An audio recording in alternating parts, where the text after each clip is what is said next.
Have you ever thought about putting your finger in a light socket just to see what happens? If so, then Camellya might just be the character that you can relate with because her character trailer was one of the weirdest I've ever seen. More. I can't help wanting more. What do you mean by that?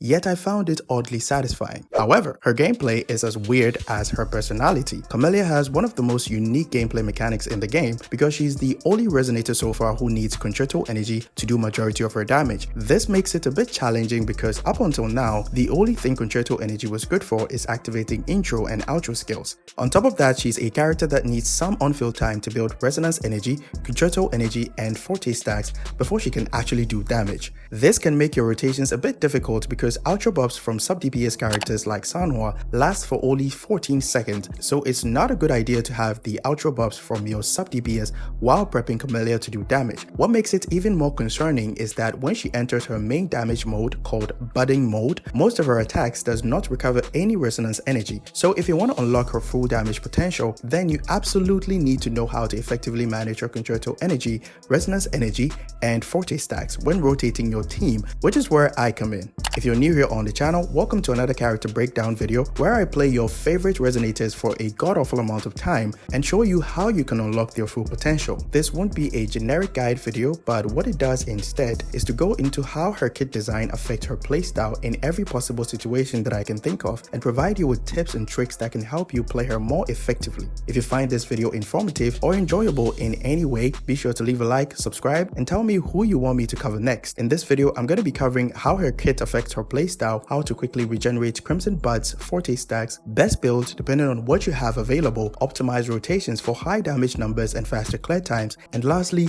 damage comparison between Sanhua and Danjin as her sub-DPS. Camellya's kit is designed in a way that makes her very dependent on other characters because she can only generate full Crimson pistols, which you can see in bright red here after an intro skill. So to those who love playing the game solo, Camellya might not be a good fit for you. However, her sub-DPS options are readily available, including Sanhua and Danjin, who are fairly easy to obtain. Now let's look at some hidden tips of her resonance skill. For clarity's sake, this is Camellya's normal mode where she can freely move about.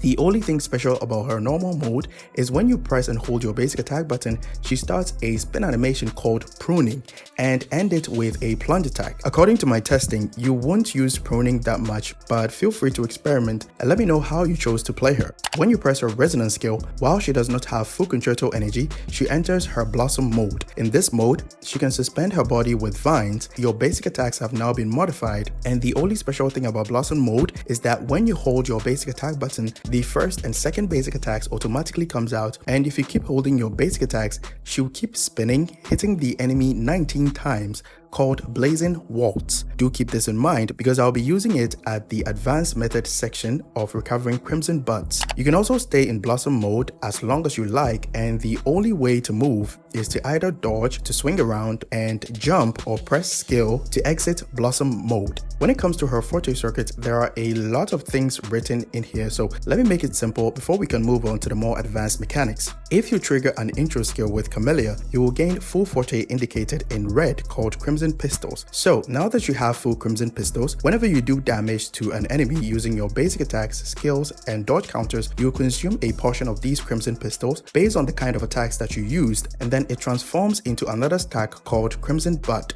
which can be seen as a Havoc symbol with a number on it on your health bar. With full Crimson Pistols, you can generate 10 Crimson Buds, which also recovers 40 Concerto energy. All attacks in both her normal mode and Blossom mode, including skills, basic attacks, will allow Camellya to generate Crimson Buds, except the special resonance skill that becomes available to you only when your Concerto energy is full, called Ephemeral. Now let's get into the more advanced methods of regenerating Crimson Buds. Keep in mind that Camellya is not the type of character that you can use a random bullshit gold playstyle with, because you'll be heavily punished by doing less damage and you'll probably run into Concerto and resonance energy issues during your rotations. So after extensive testing, this is what I came up with. To gain all the 10 Crimson Buds from the Crimson Pistols and keep the buffs from your sub DPS for the longest possible time, we will be relying on your grappling tool, Blazing Walt attack, 2 intro skills, and 2 skill casts. Here's a demonstration of what I mean. You need to get the first intro skill from your healer, and then right after the intro, press Camellya's skill, which will let her enter the Blossom mode directly because it can be activated in midair. Make sure the skill cast hit the enemy, which consumes a portion of your Crimson Pistols. After that, use your grapple and get to a higher elevation. This helps prevent you from taking more damage by the enemy.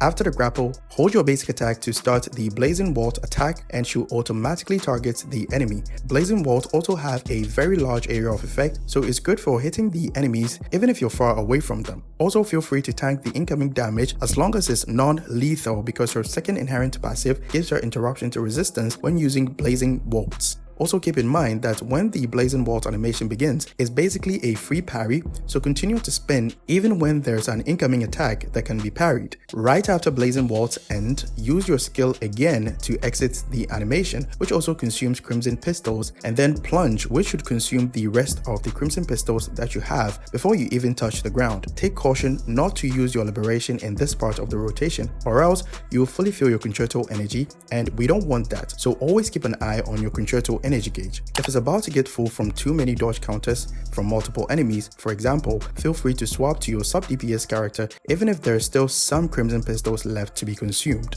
After that, swap to your sub DPS while Camellya is in her plunge animation to fill their Concerto energy, and then swap back to Camellya. Use your liberation first, which should fill your Concerto energy if it's not full for any reason, and then press her skill for another nuke damage from the Ephemeral Resonance skill, which lights up in red only when your Concerto energy is full. After casting Ephemeral, Camellya will enter the button mode, which you can tell by the red aura around her. The best part about this rotation is that her Blazing Walt basic attack multipliers have been buffed by 50%, so all you need to do is cast her skill after the Ephemeral nuke damage and then hold your basic attack to spin until you consume all the new Crimson Pistols, which can now be seen in white because she has entered the button mode. This is where you do damage until your Concerto energy gets full, and then exit the Blossom mode by using a skill cast before you swap to your healer. Here is a simple graphical representation for the tech for faster Crimson Bud buildup. Healer intro skill, grapple, hold basic attack, Blazing Waltz, skill, and then plunge only if the Crimson Pistols are not fully consumed. For her build, the echoes will be 43311 Sun Sinking Eclipse. If you don't have her signature weapon, go with double havoc damage bonus, but if you have her weapon, go with attack. I know a lot of people will fight me on this in the comment section, but if you consider the fact that her weapon gives her 70% basic attack damage bonus, and basic attack damage bonus is additive to elemental damage bonus in the damage equation, you will likely encounter diminishing returns because her 2 inherent skills alone gives her 30% havoc damage bonus, but feel free to run double havoc damage bonus if you're okay with that. I'm currently working on a video with proof of concept that will address this issue very soon. The forecast should be dreamless because you can easily swap out of it after activation, which helps because of Camellya's long on-field time. For her weapon alternatives is either the Emerald of Genesis or the Sanhua Anchor event weapon. Now let's take a look at the optimized rotations for Sanhua and Danjin sub DPS teams. I'll be using Shorekeeper as well for the crit stats buff. Here's my build for Camellya. Crit stats are 67 on 260 with Emerald of Genesis, 43311 double havoc damage bonus, talent levels 8, 8, and 8. After the rotation, I'll show you the damage comparison for both teams, which will help you choose which sub DPS to run Camellya with. For the Sanhua team, here's how the rotation goes. You first use Shorekeeper's skill for the Rejuvenating Glow attack buff, then swap to Camellya to use the Dreamless skill, and then swap back to Shorekeeper. Here, I took advantage of the dodge counters to help fill my Concerto energy instead of doing same basic attack sequence twice. Use Showkeeper's Liberation and Echo skill. Then swap to Camellya to use her grapple and hold your basic attack to start spinning. Here you can see that I couldn't hit the monkey with all of my attacks, so I had to plunge after exiting Blossom mode with a skill cast which consumed all the Crimson Pistols. Swap to Sanhua, do a heavy attack and spam your basic attack to start her 5th basic attack animation, which helps buff her personal damage. Keep in mind that you don't actually have to hit the enemy with your 5th basic attack, you just need to start the animation, which should give Sanhua all the buffs from her inherent skills and S1. If you don't have a well-invested sub-DPS Sanhua, you can just use Liberation skill and heavy attack. After using Sanhua's Liberation, you can use her heavy attack to start the detonation animation, but as soon as you see her vanish, use her skill, which will allow you to skip the skill cast animation for faster clear times. If it's too complex, just stick with the normal Liberation skill and heavy attack. Use the Heron skill and then swap to Camellya. Use her Liberation and then follow up with the Ephemeral skill to nuke the enemy. After that, press her skill and then hold your basic attack to spin until you deplete the new Crimson Pistol stacks to fill up your Concerto energy. Use her skill again when the Crimson Pistols are fully drained to fully fill her Concerto energy, and then intro with Showkeeper to repeat the rotation once again. Don't worry too much about energy issues. Even if you're using her signature weapon with this rotation, you'll always get your Liberation every time you intro with her to do damage because of the time you spent using Blazing Waltz after the intro from Showkeeper, which buffs your energy regen by 150%. For the Danjin team, here's how the rotation goes. You first use Showkeeper's skill and then swap to Danjin. Cast her skill, dash, and then cast her skill again. This will help make the first rotation shorter since everyone has 0 Concerto energy. Swap to Camellya, use her Dreamless Echo, and then swap back to Showkeeper. Here I used the dodge counters to easily fill her Concerto energy by consuming her Forte stacks once after the basic attack hits. Use her Liberation, Echo skill, and then intro with Camellya. Use her skill right after the intro and then grapple to a higher elevation. Hold your basic attack button to start the Blazing Waltz spin and then end it with her skill and plunge. Swap to Danjin and then use her Crimson Erosion to fill up half of her Forte bar. Use her Liberation, Heavy Attack, and the Heron skill. Intro with Camellya, use her Liberation, Ephemeral skill, and then press her skill again to enter the Blossom mode. Hold your basic attack to start the Blazing Waltz spin, and then use her skill right after the last hit of the Blazing Waltz to fully fill her Concerto energy. Use the Dreamless Echo, and then intro with Showkeeper to repeat the rotation once again. In the subsequent rotations, you can use the double skill Sanguine Pulse tech, which I showcased in my previous Danjin video, when using Danjin to easily get half of her Forte in one Sanguine Pulse combo.